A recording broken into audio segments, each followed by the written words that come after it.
Turn your Bibles with me to the book of Ephesians chapter 6, and we'll read from verse 12. It says, "For we are not fighting against flesh and blood enemies, but against evil rulers and authorities of the unseen world, against mighty powers in this dark world, and against evil spirits in heavenly places." The Bible tells us clearly in these verses that we are engaged in a battle with the enemy. It is not a battle of our choosing. It doesn't matter whether you choose to fight or not. It doesn't matter whether you acknowledge the fight. It doesn't matter what you think of the fight. The truth is, we are engaged in a battle with the enemy. But the enemy that we fight is not an invincible enemy. It's not an enemy that has all the power, but it is an enemy that is invisible. Right. You cannot see this enemy with your eyes. He is not visible to our eyes. Him and his agents and his accomplices, they are not visible to our eyes, and that can be a little bit intimidating. But even though we cannot see him, to the glory of God, we are not helpless. The Bible tells us in 2 Corinthians, the 10th chapter and the 4th verse, says the weapons we fight with, we have weapons.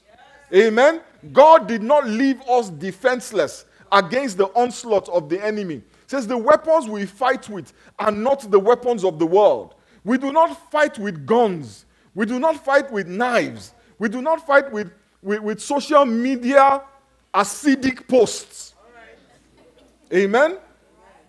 Says the weapons that we fight with are not the weapons of the world. We do not write blog posts about our enemies. On the contrary, they have divine power to demolish the kingdom of darkness. We are in a spiritual battle, my brothers and sisters, against an enemy that lives in the unseen realm, against an enemy that lives in the spiritual realm. And for our weapons to be effective, our weapons must also be spiritual. If there is a goal, if there is a reason for this battle, if there's an objective that the devil is pursuing, it is to steal, to kill, and to destroy our souls for all of eternity. Many people think the devil is trying to take our property. But really, like I said last week, the devil is not trying to take your car because he needs transportation. He's not trying to get them to foreclose on your house because he needs shelter. And he's not trying to destroy your marriage because he's lonely and wants to marry your spouse. He is trying to attack those things. He's attacking your career. He's attacking you at work, not because those things mean anything to him. He's attacking your body, not because he can take your body. It is so that he can take your soul. Because we have attached our faith to those things. Our faith is attached to how well our job is going. Our faith is attached to how smoothly our car drives. I remember when I lived in a town called Lagos, on the west coast of Africa, country called Nigeria. Hallelujah. A lot of Nigerians in this place, isn't it? and I used to drive this car called a Datsun. Anybody remember those cars? Yeah.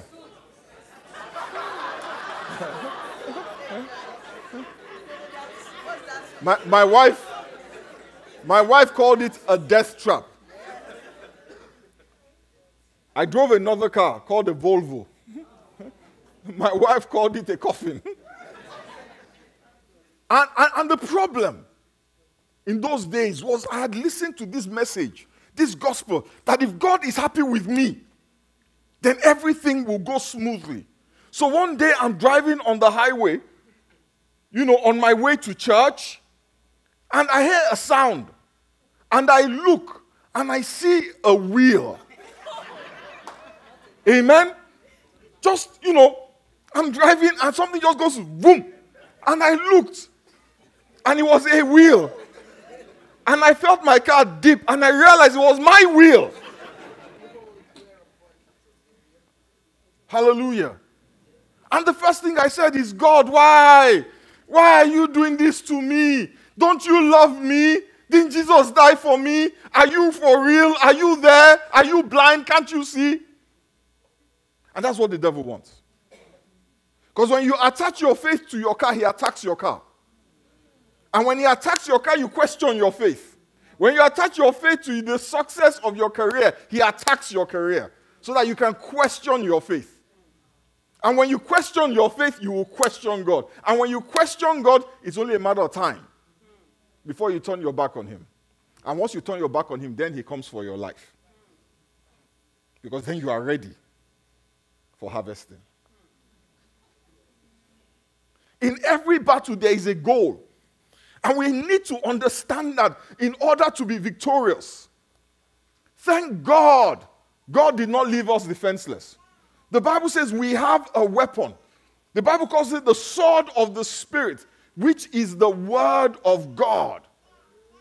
The word of God is the weapon that God has given us to fight the devil. It's an offensive weapon. It's not a defensive weapon. It is so that we can take the battle to the kingdom of darkness. Yes. But you cannot use a weapon you do not know or you do not understand. That is why we're doing the story. So that you can know this weapon. You can understand this weapon. You can use this weapon. So that you can be victorious. You cannot be victorious while you are ignorant of the word. Your ignorance makes you slim pickings. A friend of mine calls it shish kebab for the devil.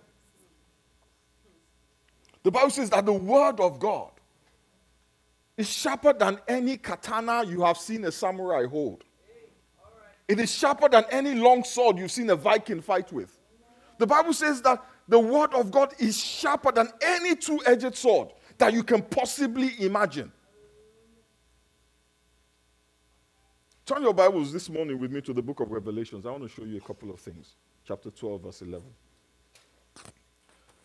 And we're going to read from the New Living Translation. It's just to say this. The King James Bible, the King James Version of the Bible, is not more anointed than the New Living Translation. I'm serious. It's not more anointed. It's not. In fact, it can be a problem if you don't understand what it is saying. And many of us struggle with reading the Bible because when we start to do the there, the thou, the thee, you that sitteth upon the circleth of the heaveneth. Can I tell you the truth? We don't talk like that. We don't think like that. So it's tiresome. So you get tired. You feel good, but you're not motivated because the amount of energy you have to put into deciphering what you just read. It's like, please, I'll come back to it. So get yourself a New Living Translation. Get yourself a version of the Bible that you understand. Understanding is more important than memorization. One of my friends, pastor, somebody went to his church and said, Pastor, you keep reading from NIV and New Living Translation. Hey, what about King James? In fact, I can settle for New King James. But this New Living Translation, they've watered it down. Can I even tell you the truth? The newer translations sometimes are more accurate. Anyway, let's not do that today. That's another day. I'm just saying in case anybody is here saying New Living Translation, this Bible. And they have defeated him by the blood of the Lamb and the word of their testimony. And they did not love their lives so much that they were afraid to die. The verse we have just read said they defeated him. Him in this verse is the enemy. It is the devil, his agents, his cohort, his principalities, his squad, call it what you like. To defeat him means there was some kind of struggle. There was some kind of battle. And when your soul, when you understand that your soul is what is at stake, and you understand that this is not one of those battles that you can sit out, you are in it, whether you like it or not, then victory is not optional. And the Bible is telling us how these people got their victory. It says, by the blood of the Lamb. Don't your neighbor say the blood of the Lamb. By their testimony. Tell your neighbor their testimony. And they did not love their lives to death. Tell your neighbor they did not love their lives to death. Come on. Audience participation, it helps. Hallelujah. I'm going to do it backwards. They did not love their lives to death. I'm going to explain it backwards. They did not love their lives to death, and by the word of their testimony. Then I'll talk about the blood of the Lamb. The devil holds things over our heads. These people did not love their lives to death, means that they were not afraid to die. And because they were not afraid to die, the devil could not hold their life over their head. Now, we will never be called, I pray, to choose between the gospel and our lives. Amen. But every day we have to choose between the gospel and sometimes our jobs, sometimes relationships, sometimes material things. We love those things that the devil can hold them over our heads and say, if you don't bow to me, I will take your job. If you don't bow to me, I will take your marriage. If you don't submit to me, I will take your happiness. And what do? We say, okay, my happiness is the most important thing. My job is the most important thing. And as long as you hold anything over and above your relationship with God, you are vulnerable. You are very vulnerable. And that fear of loss exposes us in ways that you can't imagine.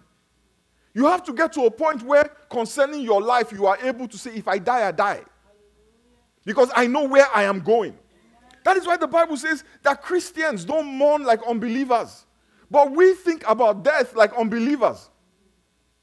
Listen, if heaven is so fantastic, why are we all afraid to go there? That is a test of your faith. If God is your provider, why are you so afraid to lose your job? If God is the glory, if God is your source, why do you cling to material things? I cannot make my life happier than God until my job is threatened. Then we realize that our job really is God. As long as you have things that the enemy can threaten you with, you are vulnerable. But when you come to a point where you say, take it. What? Take it. What is the worst that can happen? I will die. And if I die, I will go where? Heaven. That is how you defeat the enemy. The Bible says, what does it profit a man if he gains the whole world and lose his soul? Listen, all your material things are of no consequence compared to your soul. And until you come to that realization, you're vulnerable. You're vulnerable. The true lion, Daniel in the lion's den, Shadrach, Meshach, and Abednego in the fire. What were those boys saying? They were saying, kill us. We will not bow. This generation of believers. We're not even talking about our lives. Your car. Just your car. Or let somebody post something about your Instagram. You just fall apart. You're vulnerable. And that vulnerability comes from a lack of faith. Look at what the devil did to Job. I mean, the devil messed with that guy every side of Sunday. The devil messed him up left, right, and center. And what did Job say? I will not. Even if he kills me. Shadrach, Meshach, and Abednego said, our God is able to save us. But even if he does not save us,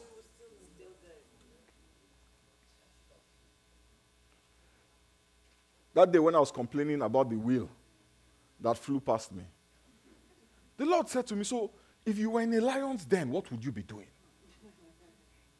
Stephen, fantastic guy. Greatest apostle, possibly. One of the greatest apostles, sorry. How did he die? He just slept and went to heaven. They stoned him. And lately we saw how that thing happens with all these ISIS videos. It's a cruel way to die. And with every hit of the stone, God, why? I served you. I tithe. I'm in church every Sunday. The guy just looked up to heaven. Adversity, my brothers and sisters, cannot destroy our souls.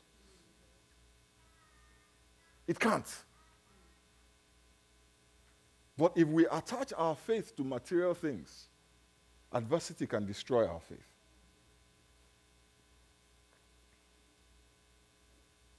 Their testimony was very simple. They said, no matter what happens to us, we will hold on to the word of God. No matter what threats the enemy makes, no matter what he threatens to take, we will not bow. We would rather starve to death than deny God. And we have believed this gospel, that God is a vending machine out to dispense blessings. And when we don't see the blessings, then the vending machine must be broken. And that is what the devil wants, so that we can leave God and look for salvation somewhere else. And when we look for salvation somewhere else, the battle is over. Because that is what he wants, for you to look for deliverance somewhere else. So my brothers and sisters, you have to settle it in your heart once and for all. Who will you believe? What do you believe? When my mother died, I've told this story before, she died on Christmas morning. And I felt her loss. My wife was at work. My siblings there was nobody there. It was just me.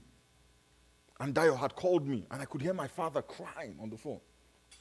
It was the hardest thing in my life. And in that moment, I just wanted to break down because I was tired.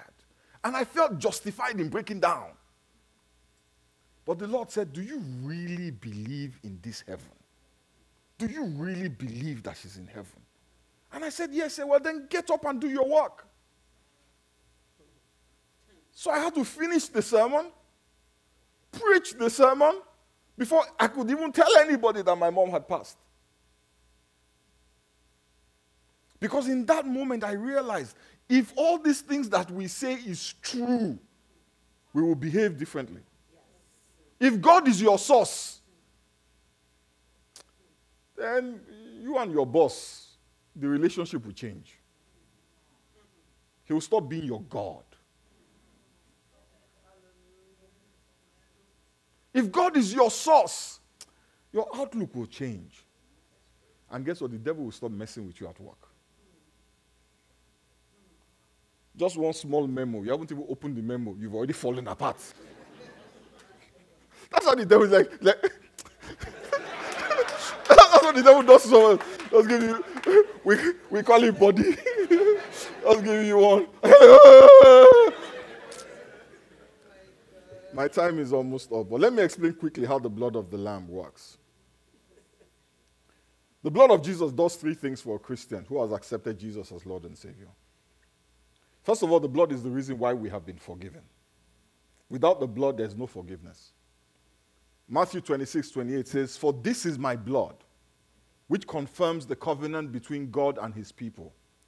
It is poured out as a sacrifice to forgive the sins of many." You know, the way we use that word forgiven is different from the way the Bible used it. When we say forgiven today, what we mean is that the sin or the debt was canceled without any payment, without any restitution, debt cancellation. But the blood of Jesus paid for the forgiveness that we received from God. The forgiveness that you and I enjoy was not free. Somebody paid for it. The only thing is that we did not pay. But listen, somebody paid. Accepting that Jesus Christ died for you is like owing somebody $1 million. And that debt is recorded.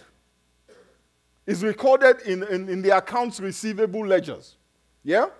If he just erases the debt, his employees, all the other people that owe him money are going to scream murder.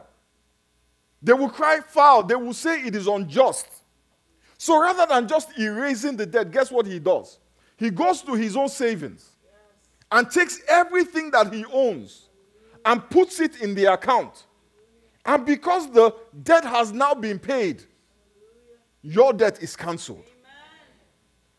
That way, his employees and the debt collection agency can no longer come and repossess your soul. And nobody can accuse him of being unjust. God is just. He says the soul that sins must die. What he did, he didn't change the rules for you. Instead, he gave his son for you. Jesus Christ fulfilled all righteousness by dying for you. That's why the Bible says we are the righteousness of God in Christ Jesus. The second thing that the blood does is that the blood protects us. Let me read you a story in Exodus 11 and verse 4. Moses had announced to Pharaoh, this is what the Lord says. At midnight tonight, Exodus 11:4, at midnight tonight I will pass through the heart of Egypt, and all the firstborn sons will die in every family in Egypt. From the oldest son of Pharaoh who sits on his throne to the oldest son of his lowliest servant girl who grinds the flour. Even the firstborn of all livestock will die. Then a loud wail will rise throughout the land of Egypt, a wail like no one has heard before or will ever hear again. But among the Israelites, it will be so peaceful that not even a dog will bark. Then you will know that the Lord makes a distinction between the Egyptians and the Israelites. If you read further into Exodus 12, you will see how this played out. How the angel of death was sent out to destroy the firstborn of Egypt, and yet he left the firstborn of Israel alone. God had told the Israelites, says, kill a lamb. A lamb, it can't be an adult animal. A lamb, yeah? And take a bunch of leaves called hyssop and dip it in the blood of the lamb, and then brush the blood over the doorposts and the lintels of your houses. And when the angel of death passes through the land of Egypt, looking for all the firstborn sons, he will pass over your house. Now, many people don't fully understand what happened here. When God released the angel of death, listen, his assignment was clear. Kill the firstborn son of anything that lives in the land. The Israelites were in Egypt, so they were in danger. Whoever was firstborn was going to die, irrespective of nationality or ethnicity. Your accent was not going to save you. Because the angel of death, for some reason, was not racist. He was an equal opportunity killer. Amen? He was an equal opportunity killer. So even the Israelites were in danger. But on that night, when the angel of death went out on his assignment, he would go from house to house, because there was no way for him to tell who was who. So he went from house to house. And when he got to the house of the Israelites, he would see blood. Yes. Innocent blood. And in his mind, he's thinking, oh, somebody is already dead here. Hallelujah. So I don't need to go in here anymore. Amen. Let me go to the next house. And when he sees blood again, he moves to the next house. Yes. And if there's no blood, somebody's going to die. It was the blood that made the distinction. That is why it had to be the blood of a sinless lamb. They couldn't put the flag of Israel on the doorpost. It would not have saved them. The angel of death had to see that somebody had died, because his job was to kill. He wasn't interested in politics. If nobody had died, somebody will die. That is why God told them,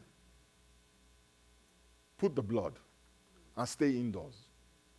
If the angel of death sees you outside and doesn't see any blood, you're gone. You can't, if anybody has, you know what, I'm a vegetarian. You know what, I don't like lamb meat. I'm a pescatarian. I only eat fish, or I only eat chicken, or I just eat kale. You die.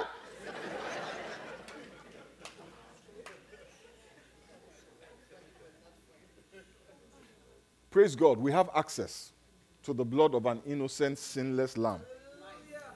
In John chapter 1, verse 29, John the Baptist saw Jesus. Said, the Lamb of God that takes away the sins of the world. 2 Corinthians 5:21 says, he who has no sin was made into sin, that we may become the righteousness of God. We do not need to kill any animals to receive protection. If you go to a church and they tell you to bring a goat, you are in the wrong place. If you practice a faith where you have to kill animals, you are in the wrong faith.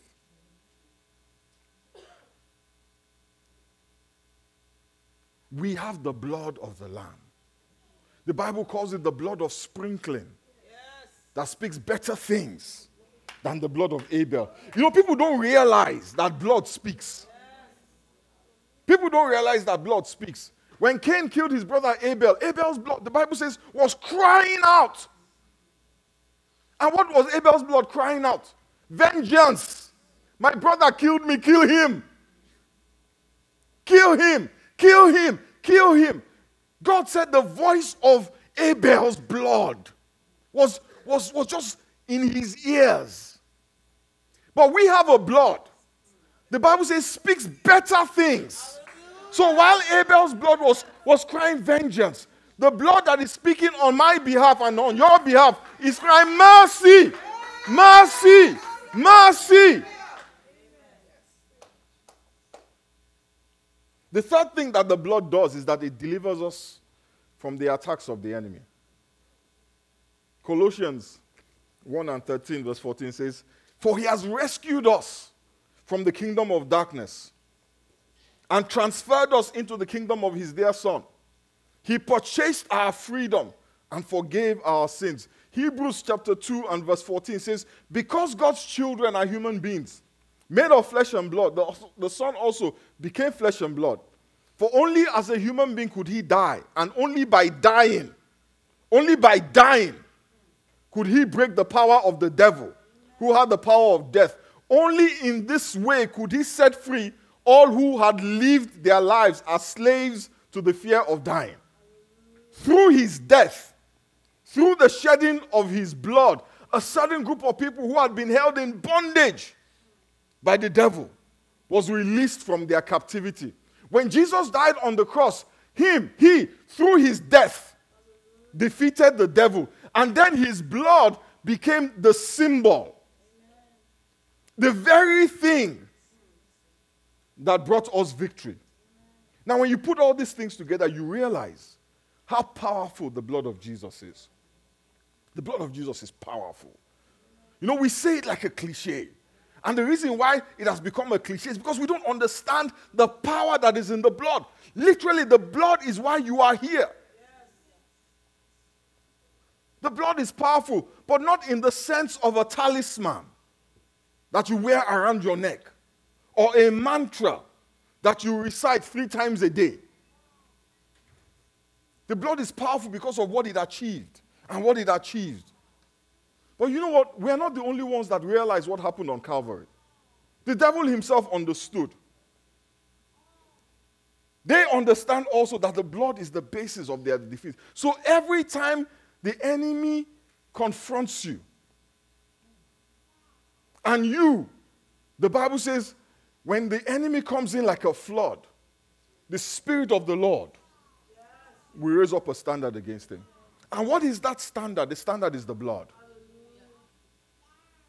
The blood, through its forgiving, protective, and defensive powers, becomes the weapon through which the accuser, and I use that word deliberately, the accuser is silenced. Because every attack of the enemy starts with an accusation. The Bible says, for this reason the Son of God was manifested, that he might destroy the works of the devil. So when you pray, when you are under attack, one of the weapons at your disposal is to lift up the blood. Is to say, Satan, the blood is against you. The blood of Jesus stands against you. I'm sure many of us, I've heard people say, I plead the blood of Jesus. When they're praying, say, I plead the blood. And everybody goes, the blood of Jesus. How many people have heard that thing? Okay, let me repeat. How many people ask? How many people do it? All the times I kept saying the blood of Jesus. Some of you, as I said blood, you say, I plead the blood of Jesus. When I say the blood is powerful, the blood of Jesus. We say it. But you see, the problem is not what we say, is do we understand what we are saying? Saying the blood of Jesus, there's nothing wrong with that. I'm not knocking that. But I need you to understand what you are saying. You can't say it out of ritual.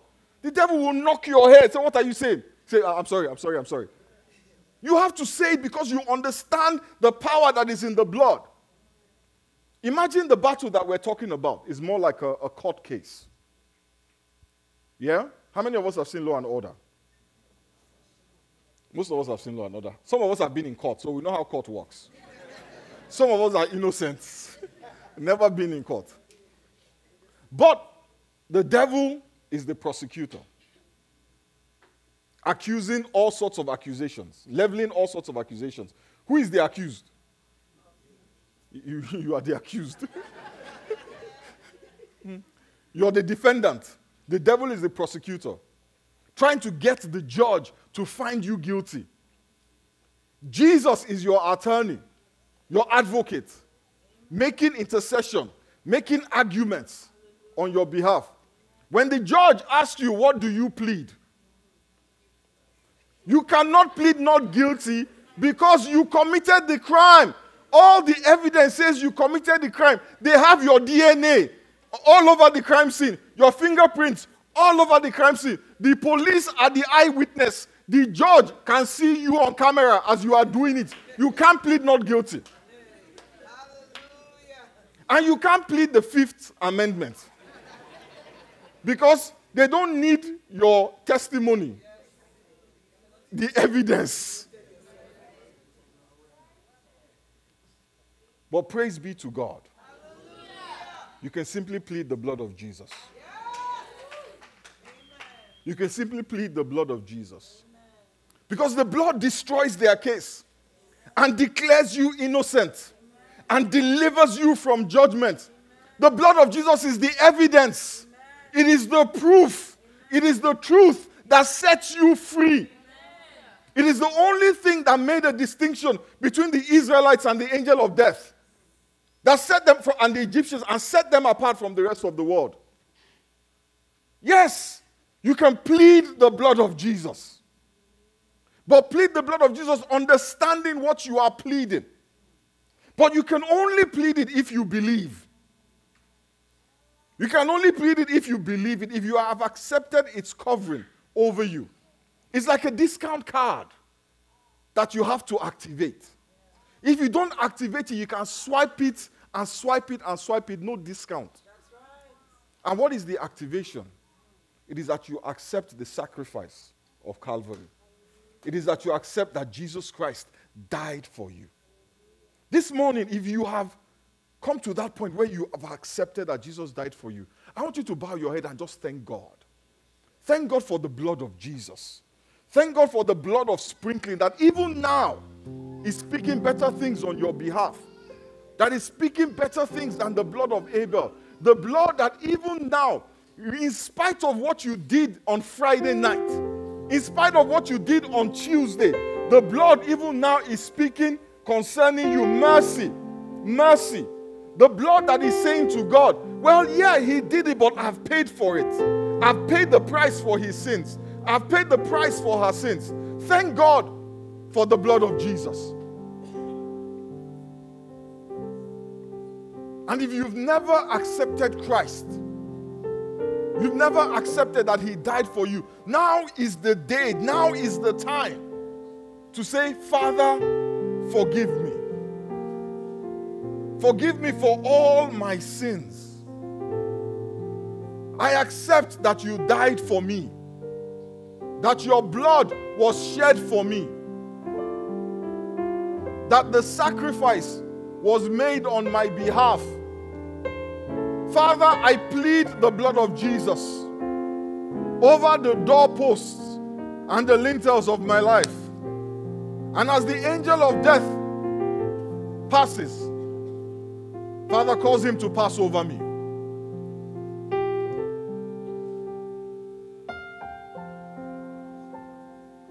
This morning, I want to just pray very quickly for anybody who is struggling with one thing or the other. If you're here and you are struggling, you feel attacked on every side, you feel like you're stagnating, like you can't move forward, I want you to rise to your feet. I want to pray for you. Is there anybody here? Thank you, my brother. You don't have to come forward. Just rise to your feet and we will pray where you are.